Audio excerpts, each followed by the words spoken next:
Welcome back to the deep dive. Today we are cutting straight to the core of reconstructive breast surgery. We're talking prosthetic reconstruction, but not just the textbook overview. We're really looking at the decision trees, the hardware, and, the nuances that separate a done case from a great result. It's the bread and butter of our specialty, but it's also where you see the most variation in technique, and honestly, it's where the standard of care has done a complete 180. It really has. I mean, if you look back, we started with silicone gel in the 60s. And for a while, there was this big push for one-stage reconstruction. Oh yeah, immediate gratification, one surgery, done. Exactly. But clinically, that popularity has really faded. Why did we kind of move backward to move forward? It all comes down to one word: control. The gold standard today is, overwhelmingly the two-stage expander implant reconstruction. And the one stage is just too risky. It's tempting, sure, but the revision rates are high. When you use a two-stage approach, you put in the expander first, then the permanent implant later, you gain total control over the skin envelope. You're basically engineering the pocket for the implant. Instead of just shoving an implant into whatever space is left. Exactly. A compromised, maybe even ischemic space. That's a recipe for disaster. Let's talk about the hardware for a second. We're not using the same devices from the 80s anymore. Thank goodness. The early tissue expanders were, they were smooth, they were round, and they had these remote fill ports. They were a nightmare. I've seen pictures. High rates of capsular contracture, right? Yeah. Capsular contracture, the ports would fail mechanically. They just didn't expand the pocket in the right way. So what's different now? Now we're looking at anatomically shaped, textured surface expanders, integrated valves. But the real game changer is the design of the backing. The backing. Yeah. These modern devices have a semi-rigid back. And why is that so important clinically? I mean, isn't an expander just a balloon? Not exactly. See, if you just blow up a regular balloon inside the chest, it expands along the path of least resistance. So it pushes back into the chest wall. Right, or it bulges out laterally where you don't need it. The semi-rigid back acts like a backstop. It forces all that expansion anteriorly forward, and it specifically drives that force into the lower pole. Which is exactly where you need the skin recruitment to get a natural look later on. Precisely. You are pre-engineering the skin flap for future ptosis. If you don't expand that lower pole, you just end up with this high, tight mound that looks completely artificial. You need that lower pole fullness. You need it. It's what simulates a natural breast. So you've got the right tools.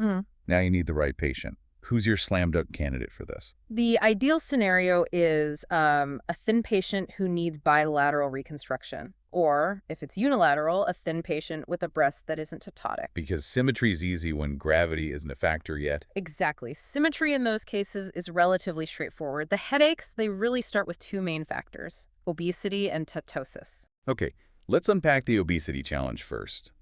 The literature calls it a geometry problem. It is. Patients with obesity often have a really broad chest wall and a very large contralateral breast. The expansion process, well, it just might not be able to create a pocket with enough volume to match the natural side. Yeah, you're chasing a target you can't hit with an implant alone. Pretty much. And that's often where you need to start thinking about bringing in autologous tissue. Or at least have a very frank conversation. A very honest conversation about expectations. Which brings us to ptosis. This is the classic unilateral match problem. As the degree of ptosis on the natural side goes up, matching it with a static prosthetic becomes, well, nearly impossible. Even if you do a mastopexy on the other side? Even then, the natural breast is going to continue to age and droop. The implant will stay right where you put it. You have to tell the patient that exact symmetry might only be achievable when she's wearing a bra. Managing that expectation is key. It prevents so much disappointment post-op. Are there any absolute contraindications? Any hard stops? Not many absolutes, but chronic respiratory illness is a big red flag. You put an expander in, you fill it up, and that pressure on the chest wall can really exacerbate underlying breathing problems. You have to be careful. And just to clear the air on a common patient fear recurrence. Right. There's this myth that an implant will hide a recurrence. The data just doesn't support that at all. The detection rates are the same? The rates of detecting locoregional recurrence are the same whether you have a prosthetic or no reconstruction. Yeah. It doesn't hinder detection, period. Okay, let's go to the OR, stage 1.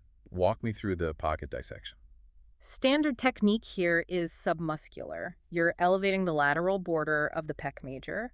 Then you go lateral, and you elevate the medial border of the serratus anterior. And the connection between them. That's the key move. You have to create a communication between that subserratus pocket and the subpectoral pocket. This usually happens right at or maybe slightly below the inframammary fold. And then you close that muscle layer up. You suture the pec major to the serratus anterior.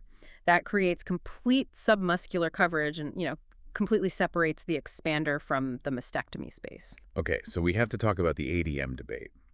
A cellular dermal matrix. It feels like everyone is using it now to skip that serratus dissection. Yeah, and this is where it gets really interesting. The theory is great. ADM acts as a sling, supports the lower pole, maybe less pain because you're not dissecting the serratus. And people say it leads to quicker expansion. Anecdotally, yes. But the numbers tell a bit of a different story. Oh. In the institutional study that's cited, there was actually no difference in the initial expansion rates. Now, later on, they did see larger initial fill volumes, but you have to look at the complications. Okay, go on. There was a study of about 150 ADM expanders versus almost 3,000 non-ADM. The ADM group had a higher complication rate. Specifically, seroma was at 7.2%, and reconstructive failure from infection was 5.9%. That's a pretty significant jump. It is. You're talking about a tangible increase in failure rates. It's not to say ADM doesn't have a place, but the risk profile for infection and seroma is definitely higher than standard submuscular coverage. Got it. While we're in the OR, what about the IMF, the inframammary fold? Mark it before you start. Always. If it gets detached during the mastectomy, you have to repair it. That fold is the anchor for the entire aesthetic result. You lose the fold, you lose the shape. You lose the breast shape. Simple as that. And what if the skin flap looks dodgy? Be aggressive. This is a hill I will die on. If the mastectomy flap is thin or bruised or just questionable, do not hope for the best. You just excise it. Excision of devitalized tissue is always better than putting an implant under dying skin. Always. Even if it means a tighter closure. Yes. You can always take saline out of the expander to reduce the tension. You cannot fix a necrotic flap that has melted over your hardware. That's not a reconstruction anymore. It's a salvage procedure. Okay, so the patient's closed up. When do we start the expansion process? Usually about 10 to 14 days post-op. You want that incision healed up and totally watertight. And the volume per session? It can be anywhere from 30 to 120 ml per session, usually just with a butterfly needle. And what's the target? Are we just matching the other side? No, you want to overshoot. The goal is to overexpand by about 25 to 30%. Not go that big. Two big reasons. One is just physics. You need that extra skin laxity to create ptosis and projection in the lower pole when you do the exchange. You need the skin to drape, not pull tight. Makes sense. And the second reason? It buys you a cleanup margin. Overexpansion gives you spare tissue so you can excise any nasty mastectomy scars or wound healing issues during stage 2. So you create extra skin so you can throw away the bad part. Exactly. It turns the second stage into a revision opportunity. Brilliant. What about coordinating with chemotherapy? You can expand during chemo, that's fine. But, and this is critical, you do not do the stage 2 exchange until their blood counts have recovered after chemo is over. You don't want to be operating on a patient who's at their nadir. Right. And radiation simulation. Hands off. Once the patient has been simulated for radiotherapy, do not adjust the expander volume. You'll completely change the target geometry. If you add 50 cc's after the sim, the radiation oncologist is aiming at a moving target. Okay, fast forward. Expansion's done. Chemo's finished. Time for stage 2, the exchange. Timing-wise, you're waiting at least a month after the last expansion. Or, if they had chemo, give it 3 to 4 weeks for their marrow to recover. And how are we choosing the permanent implant size? You've got a couple of ways. You can use the weight of the mastectomy specimen if you have that data. Or, my favorite, you use the partial empty technique. Walk us through that one. So you take that overexpanded breast and you just drain in fluid until it visually matches the contralateral side. Then you measure what's left in the expander. That volume plus your base width tells you what implant you need. And intra-op, patient positioning is key here. It's crucial. You have to sit them up on the table. You cannot judge ptosis or symmetry when the patient is lying flat. The breast changes completely when gravity hits it. Let's go back to the IMF placement during the exchange. This seems to be where a lot of revisions come from. It is. So generally you want the reconstructed IMF to match the natural side. But, and here's the nuance, if the natural breast is ptotic, meaning the gland hangs down below the fold, You might actually need to lower the reconstructed IMF. So the implant itself sits lower than the original fold. Right. You want the bottom of the implant to align with the bottom of the natural breast tissue, not necessarily the natural fold itself. That's what creates visual symmetry. And to get that shape, you're not just swapping devices. You're working on the capsule. Oh, yeah. Rarely is it just an in and out swap. You need to do a capsulotomy or a capsulectomy, specifically an inferior release. You have to cut the capsule at the bottom to let the implant settle and really push out that lower pole. That's how you get projection. That's how you get projection instead of a high, tight mound. And, of course, this is the time to do any work on the other side, mastopexy, reduction, whatever you need for symmetry. Let's shift to complications. What's the thing that keeps us up at night? Infection, that's the big one. The rate is around 2% requiring removal. If it's just cellulitis, you can try IV antibiotics. But if it's more than that? If you see a frank abscess or it's just not responding, the implant has to come out, no question. What about rippling? Patients hate the rippling. Well, it's a physics problem. In a reconstruction, you have very thin coverage. Maybe just skin and muscle. It's not like a cosmetic aug where you have breast tissue padding it. And it usually shows up where? Upper pole, typically. Gravity. The implant settles, the fluid or gel displaces, and you see wrinkles at the top. And how do you mitigate that? If it's saline, you can overfill it. Makes it firmer, but smoother. Or you use cohesive gel implants. Interestingly, some textured implants can actually ripple more because the tissue kind of sticks to them and transmits the folds. Let's touch on nipple-sparing mastectomy. Is it safe? Oncologically, yes. A large review showed occult disease in only 5.2% of nipples. The bigger risk, really, is nipple necrosis. Dying on the vine. Exactly. About a 3.5% nipple loss due to wound complications.